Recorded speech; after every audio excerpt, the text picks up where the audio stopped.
ତ ଚନ୍ଦ୍ରଗ୍ରହଣ 2026 ଚନ୍ଦ୍ରଗ୍ରହଣ ଯେତେବେଳେ ସରିଯିବ ସେତେବେଳେ ଆପଣମାନଙ୍କୁ ପ୍ରତ୍ୟେକ ରାଶିର ଯେଉଁ ବ୍ୟକ୍ତିବିଶେଷ ରହିଲେ ସେମାନଙ୍କୁ କ'ଣ କରିବାକୁ ପଡ଼ିବ କିଛିଟା ମନ୍ତ୍ର ମୁଁ ଆପଣମାନଙ୍କୁ କହିଦେବି। ଯେଉଁ ମନ୍ତ୍ର ଗୁଡ଼ିକ ଆପଣମାନେ ପଢ଼ିଲେ ତ ଆପଣମାନେ କିଛିଟା ଯେଉଁ ରହିଛି ପ୍ରତ୍ୟେକରେ ଯେଉଁ 12ଟି ରାଶି ରହିଛନ୍ତି ସେ 12ଟି ରାଶିରେ ଶୁଭ ଅଛି ଅଶୁଭ ଅଛି, କେଉଁମାନଙ୍କର ଶୁଭ ଅଛି କେଉଁମାନଙ୍କର ଅଶୁଭ ଫଳ ଅଛି ତାହା ଆପଣମାନେ ଭିଡ଼ିଓକୁ ଶେଷ ପର୍ଯ୍ୟନ୍ତ ଦେଖନ୍ତୁ, ସବୁକିଛି ଜାଣିପାରିବେ। ତା ସହିତ ପ୍ରତିକାର ମଧ୍ୟ ମୁଁ ଆପଣମାନଙ୍କୁ କହିଦେବି।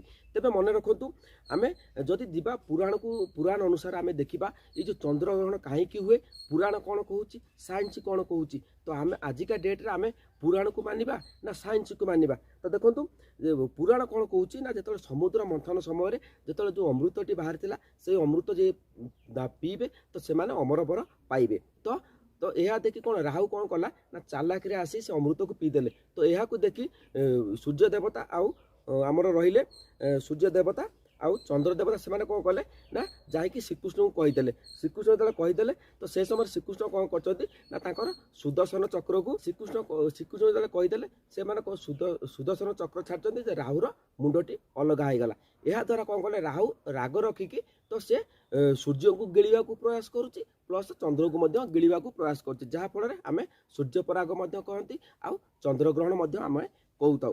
ତ ଏହାକୁ ସାଇନ୍ସ କ'ଣ କହୁଛି, ତ ମୁଁ ଦେଖନ୍ତୁ ସାଇନ୍ସ ଯାହା କହୁଛି ନା ବିଜ୍ଞାନ ଅନୁସାରେ ଚନ୍ଦ୍ରଗ୍ରହଣ ସେତେବେଳେ ହୁଏ ଯେତେବେଳେ ପୃଥିବୀ ଆଉ ସୂର୍ଯ୍ୟ ପୃଥିବୀ ଆପଣମାନେ ସ୍କ୍ରିନ୍ରେ ମଧ୍ୟ ଦେଖିପାରୁଥିବେ ସୂର୍ଯ୍ୟ ପୃଥିବୀ ଚନ୍ଦ୍ର ଇଏ ତିନୋଟି ସରଳ ରେଖାରେ ହୁଏ, ଯାହାଦ୍ୱାରା କି ସାଇନ୍ସ କହୁଛି ଏ ସରଳ ରେଖାରେ ଏଇଟା ହେଉଛି ପ୍ରାକୃତିକ କୁହାଯାଉଛି। ତ ସେଥିପାଇଁ ଏହାକୁ ଚନ୍ଦ୍ରଗ୍ରହଣ ମଧ୍ୟ କୁହାଯାଉଛି। ଏଇଟା ଗୋଟେ ମାନେ ବିଜ୍ଞାନ ଏହାକୁ ମାନୁନି। ତ କହିବାର କଥା ହେଲା ବିଜ୍ଞାନ ମାନୁନେ, ଯେହେତୁ ଆମେ ହିନ୍ଦୁ ଧର୍ମରେ ବା ହିନ୍ଦୁ ଧର୍ମକୁ ଆମେ ବିଶ୍ୱାସ କରୁଛୁ। ଆମେ ଯେତେବେଳେ ବିପତ୍ତି ହୁଏ ତ ସେ ସମୟରେ ଆପଣ ବିପଦ ପଡ଼େ ସେ ସମୟରେ ଆମେ ପ୍ରଭୁ ଜଗନ୍ନାଥଙ୍କୁ ଡାକିଥାଉ। ସମସ୍ତେ ଜଗନ୍ନାଥଙ୍କୁ ଡାକିଥାନ୍ତୁ, କାହିଁକି ନା ଗୋଟେ ଭରସା ଅଛି। ତ ଆମେ ଭଗବାନଙ୍କୁ ହିଁ ମାନୁ। ତ ତେଣୁକରି ଆମେ ଆଜିର ଯେଉଁ ଭିଡ଼ିଓଟି ରହିଛି ଏହାକୁ ଯେଉଁ ଚନ୍ଦ୍ରଗ୍ରହଣ ସମୟରେ ଆପଣମାନେ ଦେଖୁଥିବେ ଅନେକ ଜ୍ୟୋତିଷ ଶାସ୍ତ୍ରରେ ଆପଣମାନଙ୍କୁ ଜ୍ୟୋତିର୍ବିଦ ମାନେ କହୁଛନ୍ତି ତ ଖାଇବା ମନା, ଖାଇଲେ ପ୍ରକୃତରେ ଏ ଯଦି ଆମେ ଖାଉଛନ୍ତି ତ କ'ଣ କିଛି ଅଶୁଭ ରହୁଛି କି, ତାହା ପରେ ଆମେ ଜାଣିବା। ଭିଡ଼ିଓକୁ ଶେଷ ପର୍ଯ୍ୟନ୍ତ ଦେଖନ୍ତୁ, ନିଶ୍ଚିତ ଭାବରେ ପଣ୍ଡାକେ ଭିଡ଼ିଓରୁ ଆପଣମାନେ ବୁଝିପାରିବେ। ପଣ୍ଡାକେ ଭିଡ଼ିଓ ସବୁ ପ୍ରକାର ଆପଣମାନଙ୍କୁ ବା ଭିଡ଼ିଓ ଆପଣମାନଙ୍କୁ ପ୍ରୋଭାଇଡ଼ କରିବ ଯେଉଁଟାକି ଆପଣମାନଙ୍କର ଦୈନନ୍ଦିନ ଜୀବନ ଉପରେ ମଧ୍ୟ ପ୍ରଭାବିତ ପଡ଼ୁଛି। ତ ଆମେ ସବୁ ଜିନିଷ ଆମେ ପଣ୍ଡାକେ ଭିଡ଼ିଓରୁ ଆପଣମାନେ ଦେଖିବାକୁ ପାଇବେ। ଯଦି ଭିଡ଼ିଓ ଭଲ ଲାଗିବ ଚ୍ୟାନେଲକୁ ସବସ୍କ୍ରାଇବ୍ କରିବେ ଆଉ କମେଣ୍ଟରେ ନିଶ୍ଚିତ ଭାବରେ ମତାମତ ଦେବେ। ତେବେ ଯେଉଁ 12ଟି ରାଶି ରହିଛି ସେ 12ଟି ରାଶିରେ ଆପଣମାନଙ୍କୁ କ'ଣ କେଉଁ ରାଶି ଉପରେ ଶୁଭ ରହିଛି କେଉଁ ରାଶି ଉପରେ ଅଶୁଭ ରହିଛି ତାଙ୍କୁ କ'ଣ କରିବାକୁ ପଡ଼ିବ, ଯେଉଁ ମନ୍ତ୍ର ଗୁଡ଼ିକ ଅଛି ସେ ମନ୍ତ୍ର ନିଶ୍ଚିତ ଭାବରେ ମୁଁ ଆପଣମାନଙ୍କ ସହିତ ସେୟାର କରିବି। ଭିଡ଼ିଓକୁ ଶେଷ ପର୍ଯ୍ୟନ୍ତ ଦେଖନ୍ତୁ। ତେବେ ଚାଲନ୍ତୁ ମୁଁ ଆପଣମାନଙ୍କୁ ବିସ୍ତୃତ ଭାବରେ ବୁଝାଇ ଦେଉଛି କ'ଣ ଆପଣମାନଙ୍କୁ କରିବାକୁ ପଡ଼ିବ।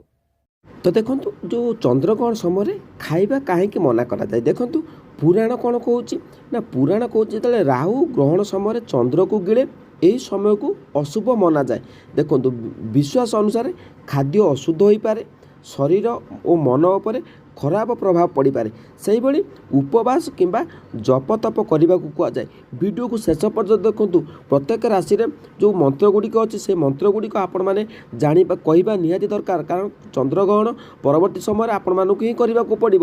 କାରଣ ଗୋଟେ କଥା ମନେ ରଖନ୍ତୁ, ଯେହେତୁ ଆମେ ହିନ୍ଦୁ ଧର୍ମରେ ବସବାସ କରୁଛନ୍ତି, ହିନ୍ଦୁ ଧର୍ମକୁ ଆମେ ବିଶ୍ୱାସ କରୁଛନ୍ତି, ସେଥିପାଇଁ ପୁରାଣକୁ ଆମେ ବିଶ୍ୱାସ କରିବା।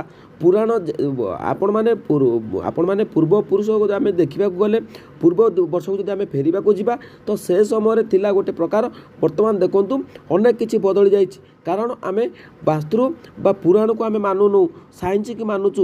ସାଇନ୍ସକୁ ମାନିଲେ ତ ନିହାତି ଭାବରେ ଆପଣମାନେ ଦେଖନ୍ତୁ ବର୍ତ୍ତମାନ ସମୟରେ ଅନେକ କିଛି ବା ଯେମିତି ହେତୁବାଦୀ ବାହାରୁଛନ୍ତି, ଆମେ ଚିକେନ୍ ଖାଇବୁ ବିରିୟାନୀ ଖାଇବି, ଖାଆନ୍ତୁ ଯାହାର ମନ ହେଉଛି ଖାଆନ୍ତୁ। କିନ୍ତୁ ଯଦି ଆମେ ପୁରାଣକୁ ଯିବା, ଆମେ ପ୍ରକୃତରେ ଆମେ ଯଦି ହିନ୍ଦୁ ଧର୍ମରେ ବସବାସ କରୁଛନ୍ତି ତ ଆମେ ପୁରାଣକୁ ହିଁ ମାନିବା। ତ ଭିଡ଼ିଓକୁ ଶେଷ ପର୍ଯ୍ୟନ୍ତ ଦେଖନ୍ତୁ, ନିଶ୍ଚିତ ଭାବରେ ମୁଁ ଆପଣମାନଙ୍କୁ କହିଦେବି। ତେବେ ବିଜ୍ଞାନ କ'ଣ କହୁଛି ନା ବିଜ୍ଞାନ ଅନୁସାରେ ଚନ୍ଦ୍ରଗ୍ରହଣ ହେଉଛି ଆର୍ଥର ଛାୟା ମୁନ୍ ଉପରେ ପଡ଼ିବା। ଖାଦ୍ୟ ଉପରେ କୌଣସି ବୈଜ୍ଞାନିକ ଖରାପ ପ୍ରଭାବ ପଡ଼େ ବୋଲି ପ୍ରମାଣ ଏପର୍ଯ୍ୟନ୍ତ ନାହିଁ। ଗ୍ରହଣ ସମୟରେ ଖାଇଲେ ଶରୀରକୁ କିଛି ହୁଏ ନାହିଁ।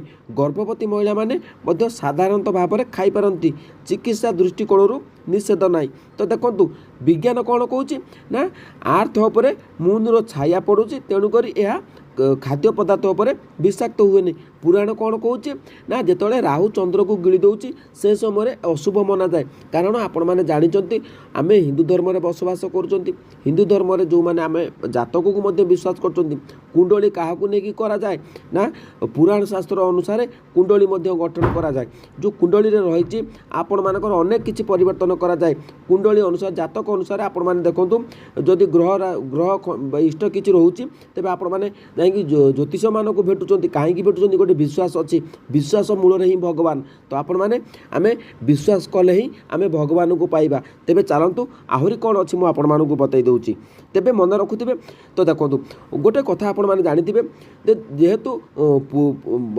किसी वर्ष पूर्व से फ्रिज नाला तो तेणुक कौन करते आम खाद्य जो खाद्य रोला तो से समय आम पूर्वपुरुष मैंने कौन करते ना तुलसी पत्र को रखुले तुलसी पत्र एमती एक पवित्र जोटा कि तुलसी पत्र खाद्य पदार्थ विषाक्त केबे भी हम नहीं तो आपण मैंने समस्त जानते धार्मिक आस्था रही खाइबा मना विज्ञान खाइले कौन कौच कि हुए नहीं निजर आस्था और स्वास्थ्य अनुसार निष्पत्ति नियंतु तो मन रखु सबुबले जहाँ निष्पत्ति ने पुराण अनुसार करेंगे कारण आम जब पुराण को आम ए मानुना से तो देश बर्तमान समय देखूँ केते आम नानादी रोग व्याधि पड़ुंट कहीं पड़ुंट कारण आम पुराण अनुसार जावाक पड़ो मन रखु पूर्वपुरुष जहाँ जो मैंने किसी कहते से मैंने जहाँ उल्लेख करी कथा अनुसार बर्तमान देखूँ जहाँ मालिकार वर्णित कर फलाफल निश्चित भाव में आपण मैंने समस्त देखुवे कहीं वर्षा हो नहीं कहीं पांजिकार दर्शा जाऊँगी तो क्यों वर्ष वर्षा हे क्यों वर्ष वर्षा हेनी ये सब आम विश्वास करवा कथा विश्वास मुहे ही भगवान आमको मिलती प्राप्त हुए जय जगन्नाथ बंधु मैंने वीडियो जदि भल लगुच चैनल को सब्सक्राइब करूँ आउ लाटेस्ट अपडेट सब पंडा के वीडियो आप देखा पाइबे पंडा भाई आपण मानक विभिन्न प्रकार टाइप आपण मान वीडियो आपण मैंने देखा पाइबे जो जातक आप चाहिए जातक आपण मैंने पचारि पारे मुझे सठिक अपडेट दे पारि तेज चलतु आम जा जो 12टी राशि रही से 12टी राशि क्यों राशि को अशुभ रही क्यों राशि को शुभ रही जो मंत्र गुड़िक मुझे से मंत्र मुझे कहीदे चंद्रग्रहण पर क्यों राशि कौन करें शुभ फल मिल यह ज्योतिष आधारित पारंपरिक परामर्श निजर निष्पत्ति सदा विवेक और व्यवहारिक भाव नियंतु राशि अनुसार शुभ काम रही मेष राशि कौन करने को पड़ो हनुमान चालीसा पाठ करने को पड़ो लाल वस्त्र मिठा आपण मैंने दान करूँ जो चंद्रग्रहण समय छाड़ा समय पर तापर वृष राशि माँ लक्ष्मी को पूजा करूँ चाउल धान दान करूँ मन रखु चाउल धान कौ राशि करेंगे ना वृष राशि मिथुन राशि विष्णु सहस्र नाम पाठ करूँ जो मैंने मिथुन राशि व्यक्ति मान अच्छा छोट मानू छोट पिला खाद्य दान किसी करूँ कर्कट राशि व्यक्ति मैंने कौन करेंगे ना चंद्र मंत्र जप करूँ दूध सफेद वस्तु आपण मैंने दान करूँ सिंह राशि कौन करेंगे सूर्य को जल अर्पण करूँ गुड़ आपण मानक गुड़ दान करूँ कन्या राशि व्यक्ति विशेष कौन करेंगे ना दुर्गा पाठ करेंगे हरित वस्तु दान आपण मैंने करेंगे तेबे तुला राशि व्यक्ति मैंने कौन करेंगे ना शिव को पूजा करेंगे सुगंधि और वस्त्रदान तो सुगंधि और वस्त्रदान करने को पड़ो गामिचाटे हो आपण मैंने मंदिर जाकि जो मैंने बसी से आपण दान करेंगे तापर रहिले वृषभ देखु महामृत्युंजय मंत्र करेंगे तिलदान आपण मैंने करेंगे तिलदान अर्थात आपण मैंने बुझीपार कि नहीं घी जो मैंने जालुंट से कहुए आपण मैंने तिलदान करुदान आपण मैंने करेंगे धनु राशि व्यक्ति विशेष मैंने कौन करेंगे गीता पाठ करूँ पीत वस्त्र दान आपण मैंने करेंगे धनु राशि व्यक्ति मैंने आउ मकर राशि कौन करेंगे शनि मंत्र जप करूँ कला तिल कंबल आपण मैंने दान करेंगे कुंभ राशि व्यक्ति कौन करेंगे ध्यान और दान करेंगे पानी और फल दान आपण मैंने करेंगे ध्यान कौन प्रभु जगन्नाथ को आपण मैंने ध्यान स्मरण करेंगे मीन राशि व्यक्ति विशेष कौन करेंगे विष्णु को पूजा करेंगे हलदी और चना आपण मैंने दान करेंगे बुझीपार कि नहीं समस्त राशि साधारण शुभ काम रही आपण मानू कही रखुची ग्रहण पर आपण मैंने स्नान करी परिष्कार वस्त्र पिंधतु गायत्री मंत्र जप करूँ दान धर्म करूँ घरे गंगा जल छिटी आपण मैंने छिची ताकू घर को परिवेश बा आपण मैंने शुद्ध करूँ मन करूँ आपण मैंने जो चंद्रग्रहण समय परवर्ती समय जेहेतु अशुभ आम धरा जाऊँगी तो से समय आपण मैंने कौन करेंगे ना चंद्रग्रहण सरला आपण मैंने घरे गोटे ब्राह्मण को डाकिकी आपण मैंने घी आपण मैंने କିଛି ଆପଣମାନେ ଘିଅ ଦେଇକି ଆପଣମାନେ ଗୋଟେ ହୋମ କରିଦିଅନ୍ତୁ। ହୋମ କରିବା ଦ୍ୱାରା এই ଯେଉଁ ହୋମ କରୁଛନ୍ତି, ହୋମ କରିବା ଦ୍ୱାରା ଯେଉଁ ଗାଈ ଘିଅରେ ଯେତେବେଳେ ଆପଣମାନେ ହୋମ କରିବେ ତ ହୋମ କରିବେ ଶାଳ କାଠ ସହିତ ଆପଣମାନେ ଯେତେବେଳେ ହୋମ କରୁଛନ୍ତି ବ୍ରାହ୍ମଣକୁ ଡାକିକି ସେହି ସମୟରେ ଗାଈ ଘିଅରେ ଆପଣମାନେ ହୋମ କରନ୍ତୁ। ଏହା ଆପଣମାନଙ୍କ ଘରରେ ଯେଉଁ ନେଗେଟିଭ୍ ଏନର୍ଜି ରହିଛି ତାହା 100% ଆପଣମାନଙ୍କର 100% ଆପଣମାନଙ୍କର ଦୂର ହୋଇଯିବ। ମନେ ରଖନ୍ତୁ, ଯେତେବେଳେ ଚନ୍ଦ୍ରଗ୍ରହଣ ସରିଯାଉଛି ତ ସେ ସମୟରେ ଆପଣମାନେ ବ୍ରାହ୍ମଣକୁ ଡାକି ଘରେ ଗୋଟେ ହୋମ କରିଦିଅନ୍ତୁ। ଆପଣମାନଙ୍କ ପାଇଁ ବହୁତ ଶୁଭ ହେବ। ପ୍ରତି ମାସ ଯଦି ଆପଣମାନେ କରୁଛନ୍ତି, ଘରେ ଗୋଟେ ମାସର ଥରେ ଆପଣମାନେ ହୋମ କରୁଛନ୍ତି ତ ନିହାତି ଭାବରେ ଆପଣମାନଙ୍କ ପାଇଁ ଭଲ ଫଳ ବା ଯେଉଁ ଅଶୁଭ ରହିଛି ତାହା ମଧ୍ୟ ଦୂର ହୋଇଯିବ। ଆପଣମାନେ ଏଇଟାକୁ ଥରେ ପ୍ରୟୋଗ କରନ୍ତୁ, ନିଶ୍ଚିତ ଭାବରେ ଆପଣମାନଙ୍କର ମଙ୍ଗଳ ହେବ।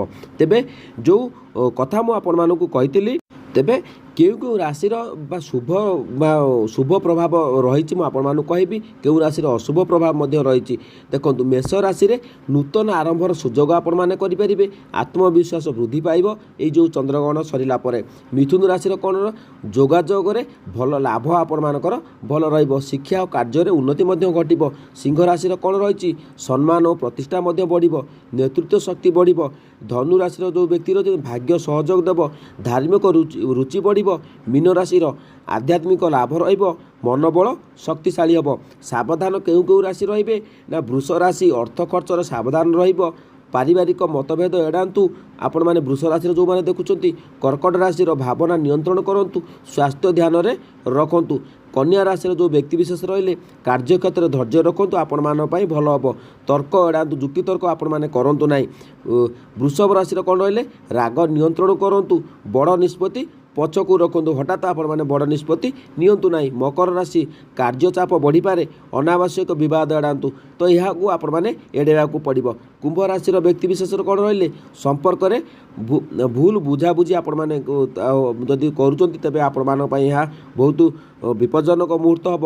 ଯାତ୍ରାରେ ଆପଣମାନେ ଯେଉଁ ଦୂରଯାତ୍ରା କରୁଛନ୍ତି ତାକୁ ଆପଣମାନେ ସାବଧାନର ସହ କରନ୍ତୁ। ଆଉ ସାଧାରଣ କହିବାକୁ ଗଲେ, ଯଦି ଆପଣମାନେ ଚାହୁଁଛନ୍ତି ରାଶି ବିଷୟ ଜାଣିବା ପାଇଁ, ବ୍ୟକ୍ତିଗତ ଫଳ ଜନ୍ମକୁଣ୍ଡଳୀ ଉପରେ ନିର୍ଭର କରେ। ଗ୍ରହଣ ପରେ ସ୍ନାନ ଓ ଦାନ ପ୍ରାର୍ଥନା କରିବାକୁ ଶୁଭ ମନାଯାଏ। ଯଦି ଆପଣମାନେ ଚାହୁଁଛନ୍ତି ଆପଣମାନଙ୍କ ରାଶି ଅନୁସାରେ ଆପଣମାନଙ୍କର ଜନ୍ମ ତାରିଖ ଆପଣମାନଙ୍କୁ କହିବାକୁ ପଡ଼ିବ, ତା ସହିତ ଆପଣମାନଙ୍କର ଜନ୍ମସ୍ଥାନ ଆପଣମାନଙ୍କୁ କହିବାକୁ ପଡ଼ିବ, ତ ଆପଣମାନେ ସଠିକ୍ ବା ତଥ୍ୟ ଦେଲେ ନିଶ୍ଚିତ ଭାବରେ କମେଣ୍ଟ ସେକ୍ସନରେ ମୁଁ ଆପଣମାନଙ୍କ ପାଇଁ ସଠିକ୍ ଉତ୍ତର ଆପଣମାନଙ୍କୁ ଦେଇପାରିବି। ତେବେ ମନେ ରଖନ୍ତୁ, ଆପଣମାନଙ୍କୁ ଯାହା ମୁଁ କହିଲି ସେହି ଅନୁସାରେ ଆପଣମାନେ ଯାଆନ୍ତୁ, ଦେଖିବେ ନିଶ୍ଚିତ ଭାବରେ ଭଲ ହେବ। ପ୍ରତ୍ୟେକ ଆମେ ଗୋଟେ କଥା ମନେ ରଖିବା, ଆମେ ପୁରାଣକୁ ବିଶ୍ୱାସ କରିବା। ପୁରାଣକୁ ଯଦି ବିଶ୍ୱାସ କରିବା, ପରିବାର ଭିତରେ ଭଲ ହେବ, ନିଜର ମନରେ ମଧ୍ୟ ଆପଣମାନଙ୍କର ଭଲ ହେବ। ତ ସମସ୍ତେ ଭାବିବେ ଯେ ପୁରାଣକୁ କାହିଁକି ଆମେ ବିଶ୍ୱାସ କରିବା, ତାପରେ ମୁଁ ଆପଣମାନଙ୍କୁ କିଛିଟା ହିଣ୍ଟସ୍ ଜଣାଇ ଦେଉଛି ଯେଉଁଟାକି ଆପଣମାନେ ଜାଣିବା ନିହାତି ଦରକାର।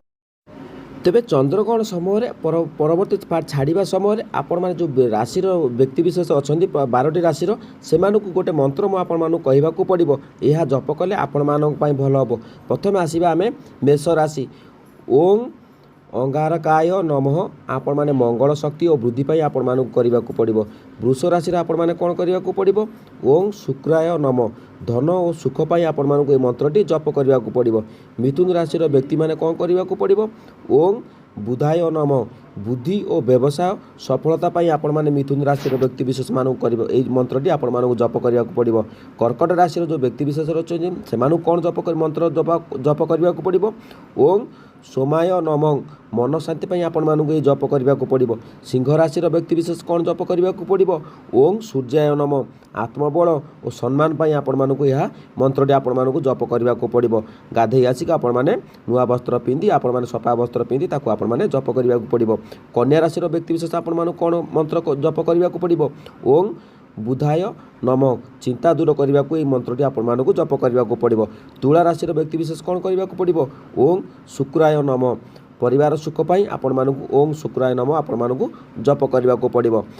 ଆଉ ରହିଲେ ବୃଷ୍ଟିକ ଯେଉଁ ରହିଛନ୍ତି ବୃଷଭ ଯେଉଁ ରାଶିଟି, ସେ ରାଶିରେ ଆପଣମାନଙ୍କୁ କ'ଣ କରିବାକୁ ପଡ଼ିବ, ଓଂ ନମଃ ଶିବାୟ, ବାଧା ଦୂର ପାଇଁ ଆପଣମାନଙ୍କୁ ଜପ କରିବାକୁ ପଡ଼ିବ। ଧନୁ ରାଶିର ବ୍ୟକ୍ତିବିଶେଷ କ'ଣ ମନ୍ତ୍ର ଜପ କରିବାକୁ ପଡ଼ିବ, ଓଂ ବୃହସ୍ପତୟ ନମଃ ଆପଣମାନଙ୍କୁ ଜପ କରିବାକୁ ପଡ଼ିବ ଭାଗ୍ୟ ଓ ବୃଦ୍ଧି ପାଇଁ।